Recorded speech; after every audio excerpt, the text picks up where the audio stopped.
In a recent video, I was able to metal detect a newly opened park that was once the location of one of the town's first home sites. I'm referring to the town of Oconomowoc, Wisconsin, which was first settled in the early 1800s. If you missed that video, be sure to check it out as I discovered some really old and interesting items. In fact, a few of them were so unique that it was easy to make assumptions about their use, their age, their application. However, that's not always the case. In other instances, we need to do a bit of research, some investigation to unlock their hidden tales. So in this video, I reserved a few of those finds and video clips from that previous hunt and have since done some research to try and determine their story, their use. In fact, we're going to examine 6 different and unique buttons. What can they tell us? Will their story reveal itself? Well, to find out, let's get started and examine together the tale of 6 buttons.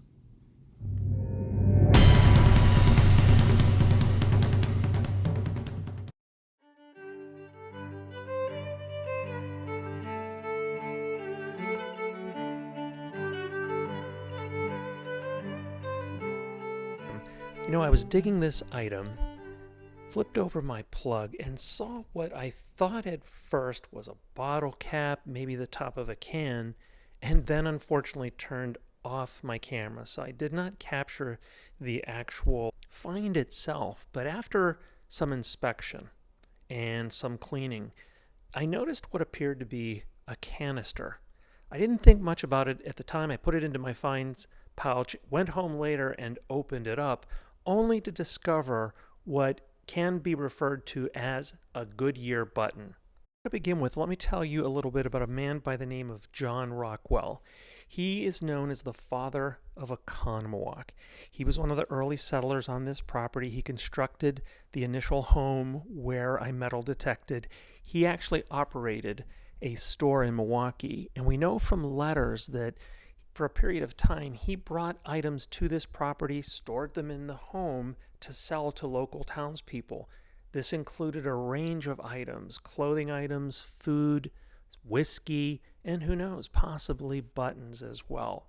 The Goodyear button was actually developed sometime in the mid-1850s when Mr. Charles Goodyear developed what we call the vulcanization process. It was a process that hardened rubber. One of many things they manufactured using this process were buttons. The Goodyear button is very sought after. It came in a variety of different sizes, would often have the patent date, 1851, on one side, and the name of one of the several different manufacturing companies on the other. Pretty cool to think about that this item was inside that tin, was either lost by Mr. Rockwell, the store owner, or maybe lost by a customer in the process of loading up their wagon.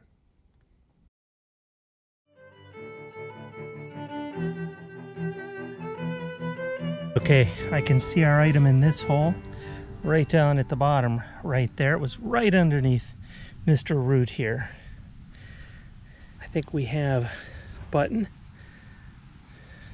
Oh yeah, this is going to be a cool one. I think I see a shield or an anchor of some type on here. I'll get her cleaned up. We'll take a closer look at it. Well, this next item was a bit of a challenge. At first glance, I thought it might be some type of naval military button. I posted the picture to a few Facebook groups, but the general consensus was that this is not a military button. Rather, it was probably a civilian button from the late 1800s, early 1900s that simply featured a naval motif, a marine motif. And as it turns out, John Rockwell's younger brother David and his oldest son Albert were both members of Oconomowoc Yacht Club, which was organized in 1878. So, did this button belong to David Rockwell? Did it belong to John Rockwell's son Albert? Might it have belonged to one of the many residents of what's referred to as Lake Country?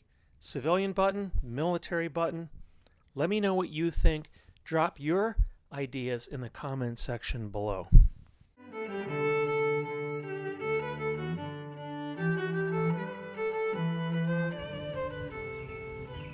Okay, this is what I think is find number 3 at my return trip here to the new park, is what appears to be a bell button.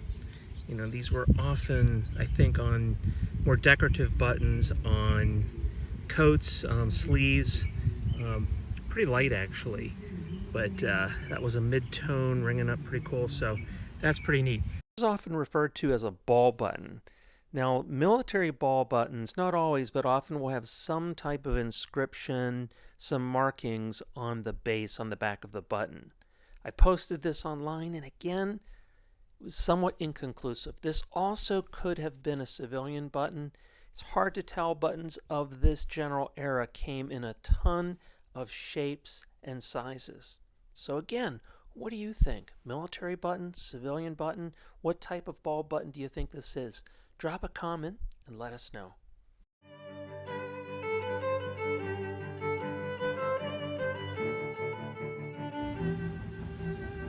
Okay, another item here. Gosh, that was down about that deep.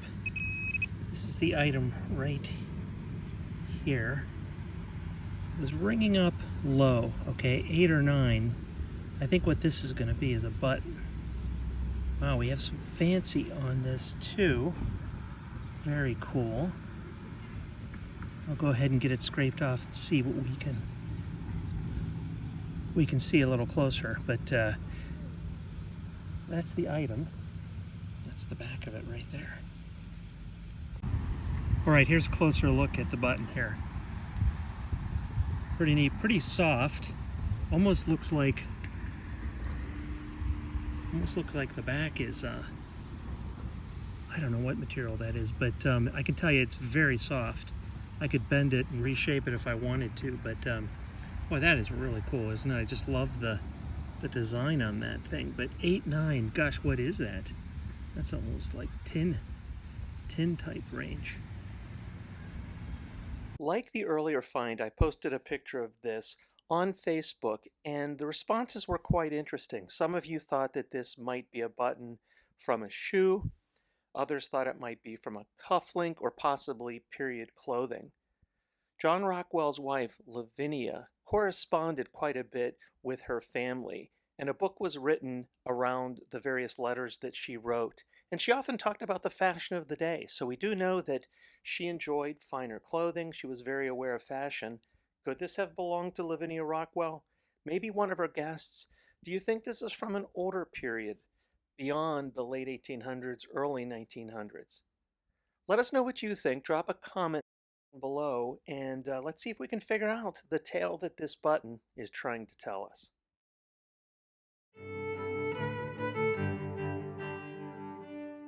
Okay, here's our find right here. It's in the hole. And I can see kind of a coin here. Let's see here.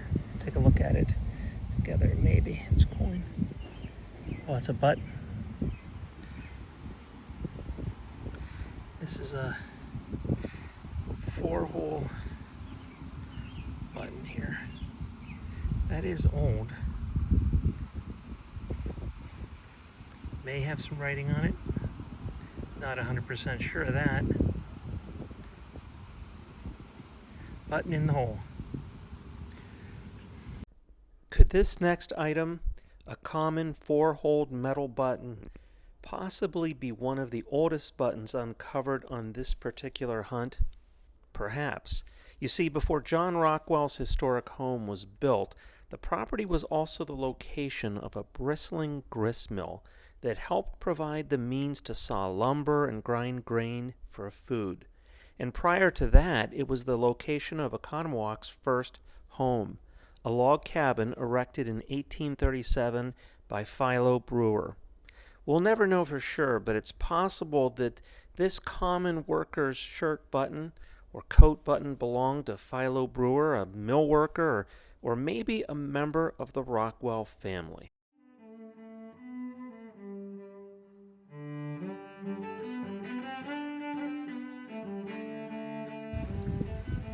Okay, we have another find here about 4 inches down, maybe 5 inches here. And it's obviously a button. It does have a shank on the back, so we might be able to get some lettering off of that. And I think there's a design on the front here. I just can't make that out at the moment. It almost looks, at first glance I thought it might be an eagle or something like that, but I really am just taking a wild guess there. I really cannot make heads or tails out of that, but that looks to be maybe like a Scoville button. I don't know. This button can be identified and is listed in both Albert's and Tice's famous button books. It was made by the Scoville Manufacturing Company and depicts the Connecticut Rectory School, which was formed in 1843 in Centerville, Connecticut. It includes the Latin inscription Festina Lente, which means make haste slowly. The school's curriculum included military drill, and this button was that of a cadet's coat or vest sometime around 1860.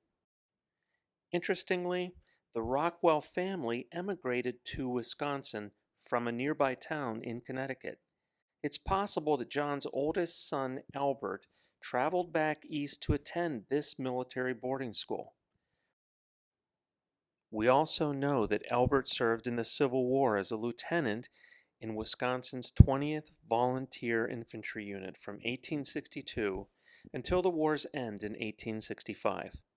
Albert is buried in a nearby cemetery and has a headstone commemorating his military service. Well, that's a wrap. Thanks for watching The Tale of Six Buttons and for supporting the History Digger YouTube channel. You never know what we'll discover together. We'll see you on the next video. In the meantime, happy digging and festina lente.